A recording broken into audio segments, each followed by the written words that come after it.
तुमने कभी सोचा है समाज तुम्हें बुद्धिमान क्यों नहीं बनने देता? क्योंकि जिस दिन इंसान सचमुच बुद्धिमान हो जाएगा उसी दिन वह गुलाम होना छोड़ देगा। और कोई भी समाज यह बर्दाश्त नहीं कर सकता कि उसके लोग गुलामी से बाहर निकले। अगर इंसान सचमुच समझदार हो गया तो ना उसे शोषित किया जा सकता है, ना उसे मशीन की तरह जिया जा सकता है, ना उसे डराकर धर्म के नाम पर बांधा जा सकता है। वह अपनी पहचान खुद तय करेगा और उसके चारों ओर आज़ादी की खुशबू होगी। और यही तो हर व्यवस्था के लिए सबसे बड़ा खतरा है।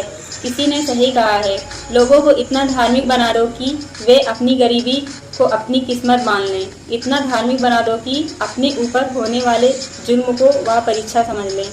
अगर कोई उसका हक खा जाए तो वे सोचे ऊपर वाले की मर्जी थी। अगर कोई उसका कत्ल भी कर दे तो भी वो चुपचाप बैठ जाए कि मौत तो पहले से तय थी, कत्ल तो सिर्फ एक बहाना था। बस इतनी सी पट्टी बढ़ा दो, ये तो ईश्वर की मर्जी थी, और लोग हमेशा के लिए खामोश हो जाएंगे। लेकिन सच क्या है, जब कुछ भी नहीं था तब भी वह परम सत्ता थी, और जब कुछ भी नहीं रहेगा तब भी वही होगी। तो बताओ, क्या हमारी पहचान इन नकली भौगोलिक सीमाओं में है या उस परम सत्ता में जो इस पूरे ब्रह्मांड की सृष्टि है?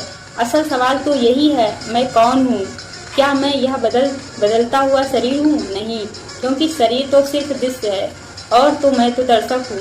क्या मैं भूख, प्यास, उलझन और निर्णय हूँ? नहीं, ये सब सूक्ष्म शरीर की गतिविधियाँ हैं। मैं तो उसका भी साक्षी हूँ। यहाँ तक कि गहरी नींद में जब सब लुप्त हो जाता है तब भी वो जो साक्षी बना रहता है वही असली मैं हूँ।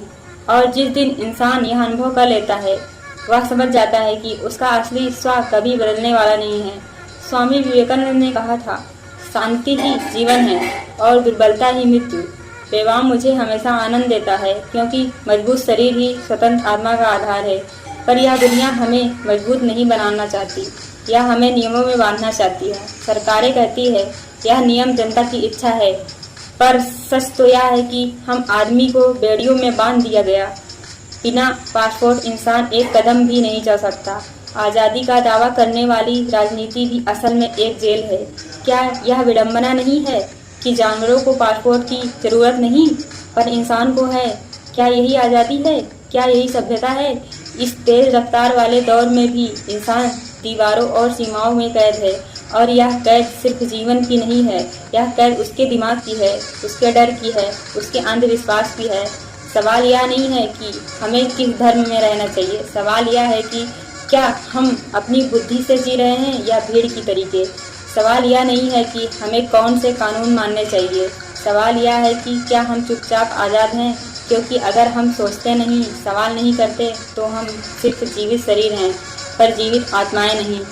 और मैं तुमसे पूछती हूँ, क्या तुम वाकई आज़ाद हो या फिर इस समाज, इस राजनीति, इस धर्म की बेड़ियों में जकड़े हुए एक कैदी हो? सोचो, क्योंकि जवाब तुम्हारे भीतर है। ये कहानी अच्छी लगी हो तो लाइक करिए, शेयर करिए, कमेंट करिए स्नेहा ब्रांड के साथ।